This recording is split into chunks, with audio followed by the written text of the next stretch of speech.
There comes a moment in every spiritual journey when the noise of the world grows deafening. The body feels weary, and the soul cries out for renewal. For most people, this weariness passes with a night's sleep or a short vacation. But for chosen ones, it runs deeper. They walk through battles that others never see, carry responsibilities that weigh heavier than mountains, and face assignments that test the limits of human strength. That's why ordinary rest is never enough. Chosen ones need divine refilling, places, moments, and environments that breathe supernatural energy back into their spirits. If you've ever found yourself standing in a place where your heart suddenly grew lighter, where peace washed over you without warning, or where your spirit felt stronger for no logical reason, then you know what I'm talking about. That wasn't an accident. That was alignment. It was the Creator whispering, "This is where you're meant to be refilled." And if this message finds you right now, at the very moment you needed it most, understand that it's no coincidence. You're here because you're a chosen one. Take a moment before we go further. Reflect and just answer yourself. Have you noticed certain places in your life where you always leave feeling stronger than when you arrived? Well, that's a sign of divine positioning. This video isn't just information, it's confirmation.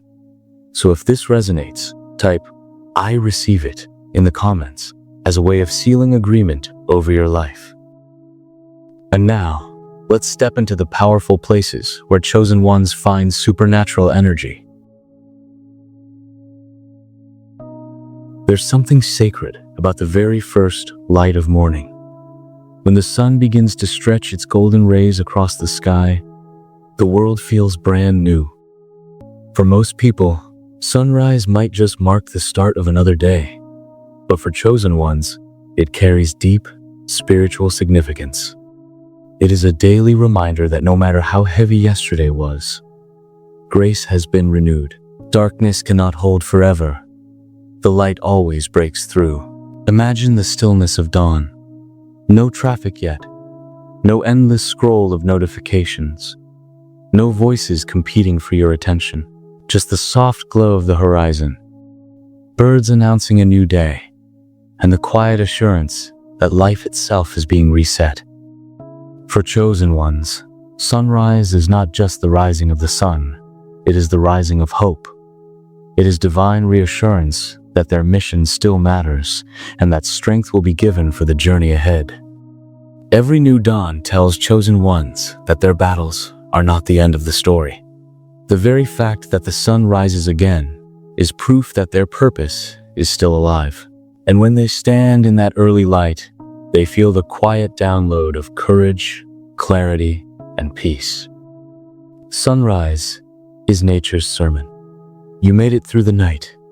You are still here. You are still chosen. Many chosen ones testify that their deepest revelations, their clearest instructions, and their most powerful prayers happen in the early morning hours. The veil between heaven and earth feels thinner then. It's no accident that Scripture so often highlights morning prayers, morning songs, and fresh mercies at dawn. God designed mornings as holy checkpoints, a chance to pause, refocus, and be recharged before the demands of the day begin. For chosen ones, the sunrise is more than beauty. It's a reminder of resilience. Even after the longest night, light returns. No darkness is permanent. No struggle is forever. And every single morning, divine energy pours out again, waiting for those who rise to meet it. Elevation changes everything. From the valley floor, life feels crowded, confusing, and heavy. But climb higher, even a little, and the view transforms. The noise of the world grows distant, the distractions fade, and perspective sharpens. For chosen ones, mountains and high places carry an energy that cannot be found anywhere else. Mountains have always been symbols of endurance and strength. They stand tall for centuries, battered by storms, yet unshaken. When chosen ones stand on such ground, they align themselves with that same unmovable endurance. They feel it under their feet, the steady reminder that though storms come, the strong remain. The climb itself mirrors the life of chosen ones. It isn't easy. It requires effort, breathlessness, and sacrifice. But with every step higher, distractions are left behind, doubts fall away, fear loses its grip. And once the summit is reached, clarity rushes in like clean mountain air. Suddenly, the problems that once felt overwhelming look small from above. Throughout history, mountains have been meeting points with the divine. Moses received the law on Mount Sinai. Elijah heard God's whisper on Mount Carmel. Jesus was transfigured on a mountaintop. These are not coincidences, they are divine patterns. Mountains symbolize closeness to heaven, elevation of thought, and moments of destiny. For chosen ones, seeking higher ground is not about escaping life, but about gaining vision. On the mountain, they remember why they were chosen in the first place. They see further. They breathe easier. They realign with their purpose. And when they descend back into the valley, they do not return the same. They come down transformed, carrying energy that only elevation could provide. When darkness falls, and the stars begin to scatter across the heavens, something shifts in the soul. For chosen ones, the night sky is not just beautiful, it's sacred. Standing beneath a canvas of infinite stars reminds them of divine order, of a creator whose designs stretch beyond imagination, and of their own unique place in the vast story of existence. The night sky is a sanctuary of perspective. Each star twinkles as if whispering secrets of eternity. The moon glows like a watchful guardian, casting silver light on those who dare to look up and wonder. In that silence, chosen ones are reminded that even in seasons of darkness, light remains. No night is absolute. Every shadow carries the promise of dawn. Chosen ones often find their burdens lift beneath the night sky. Looking up, they realize that the God who holds galaxies together also holds their life with intentional care. The worries that once felt crushing suddenly seem small compared to the infinite expanse above them. In that moment, they are reminded that their story is written by the same hand that carved constellations. Night skies also inspire vision. For centuries, dreamers, prophets, and seekers have gazed at the heavens for guidance. The silence of night, broken only by the whisper of wind or the rhythm of crickets, creates the perfect backdrop for revelation. Many chosen ones hear divine instructions in those quiet hours, downloads of wisdom, sparks of creativity, visions of destiny. For chosen ones, the night sky is more than scenery. It is a divine classroom where faith expands, imagination awakens, and courage refills. It is a living scripture, written not on paper, but across the heavens themselves, reminding them that even in their darkest seasons, light is never lost. Though chosen ones often walk paths of solitude, there is a unique and powerful energy that flows when they gather with others who carry the same fire. Fellowship is more than social interaction. It is divine multiplication. Alone, a single flame can give warmth. Together, flames become a wildfire that cannot be contained. When chosen ones meet like-minded souls, something extraordinary happens. Encouragement flows like a river. Wisdom is exchanged. Faith grows stronger. Burdens become lighter because they are carried together. These gatherings don't drain energy, they ignite it. Chosen ones leave such encounters with spirits lifted, vision sharpened, and courage renewed. Scripture reminds us that where 2 or 3 gather in God's name, His presence is there, and where His presence is, strength multiplies.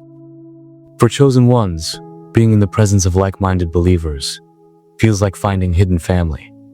People who speak the same spiritual language, who understand battles without explanation, who dream in the same heavenly frequencies. In those moments, loneliness turns into empowerment. Isolation transforms into connection, and the fire that once flickered now blazes. Chosen ones realize they are not alone in their mission. They are part of a greater kingdom movement. This divine synergy fuels them to keep going, even when battles rage and assignments feel heavy.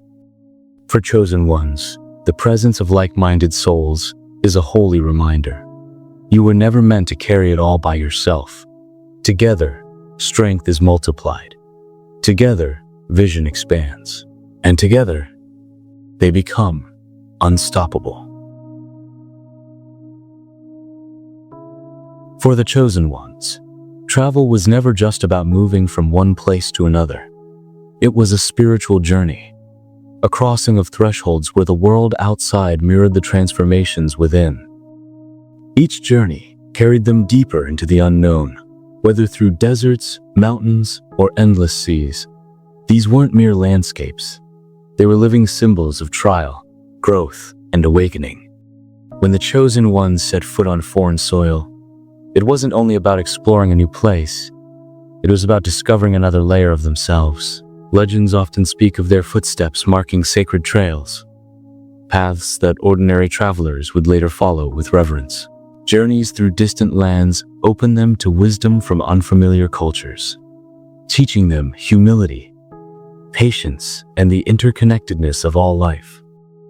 Every temple, river, and hidden valley they encountered became part of a living library, a collection of experiences etched not in books, but in their spirits. But these travels weren't easy. The chosen ones faced storms at sea, long nights of uncertainty, and moments when they questioned whether they could endure. The world often tested their resolve, throwing obstacles in their path that forced them to choose faith over fear. And yet, it was through these trials that they grew stronger, each journey shaping them into vessels of resilience. Travel was also a form of offering. Wherever the chosen ones went, they carried their light, leaving behind fragments of inspiration for others. Their presence in distant villages or sacred mountains became a reminder that journeys are not only about reaching destinations, but about transforming hearts along the way. And as each journey ended, another began, proving that for the chosen ones, travel was never finite. It was an eternal rhythm, movement, growth, and return. If travel shaped the bodies of the chosen ones, music shaped their souls. Sound was more than entertainment. It was a force that carried healing, memory, and revelation. Ancient stories tell of the chosen ones using sacred chants, songs, and rhythms to connect with realms beyond the ordinary. Every note they produced seemed to vibrate not only through air, but through spirit, resonating with the deepest truths of existence. Music for them was prayer. It was a way to bridge heaven and earth, to speak what words could never fully capture. Whether it was the beat of a drum echoing through mountains, the trembling strings of a harp, or the harmony of voices lifted in unison, the sound created sacred spaces wherever it traveled. The chosen ones understood this power deeply. They knew that sound could heal wounds invisible to the eye and awaken courage in the weary heart. But music was also dangerous for them. It revealed their innermost selves. Sacred songs sometimes carried prophecies, whispers of their destiny, or truths they weren't ready to confront. To sing was to expose their soul, and that vulnerability was both a gift and a burden. Still, the chosen ones embraced the gift of sound, knowing it was part of their divine calling. Their melodies were not meant to fade. They were meant to ripple across time, carrying messages that future generations would still feel long after the voices themselves had fallen silent. And yet, as powerful as sound was, silence was equally sacred. For the chosen ones, silence was not emptiness. but fullness, a space where the divine could finally be heard. In a world filled with chaos, travel, and song, they learned that only in silence could the deepest truths rise to the surface. Silence taught them patience. It was in stillness that they confronted their doubts, their fears, and their hidden wounds. Many of the chosen ones would retreat into caves, deserts, or hidden sanctuaries, not to escape the world, but to listen more deeply to it. The absence of sound became its own kind of music, gentle, infinite, and powerful. In silence, they received visions, answers to questions that no teacher could provide, strength to endure trials that no companion could ease. Silence became the forge where their spirits were refined. While music stirred their souls, silence grounded them, reminding them that they were not only performers of destiny, but also students of mystery. For the chosen ones, silence was never loneliness. It was communion. It was the reminder that sometimes the greatest revelations come not when we speak, but when we listen. And in that listening, they discovered a truth, that silence itself is sacred sound, the voice of eternity speaking softly to those who are willing to hear. From the endless roads they traveled, to the sacred songs they carried, to the silence that refined their spirits, the journey of the chosen ones was never simple. It was a balance of movement, sound, and stillness. Each part of their story reveals that destiny isn't only found in the noise of the world, but also in the quiet spaces where the soul learns to breathe. Now the question turns to you. Do you believe the greatest wisdom is found in the journey, in the music, or in the silence? Share your thoughts in the comments below. Also, subscribe to this channel, The Mystic Eye, to join this sacred community of chosen ones and stay updated with further, more thoughtful and deep videos.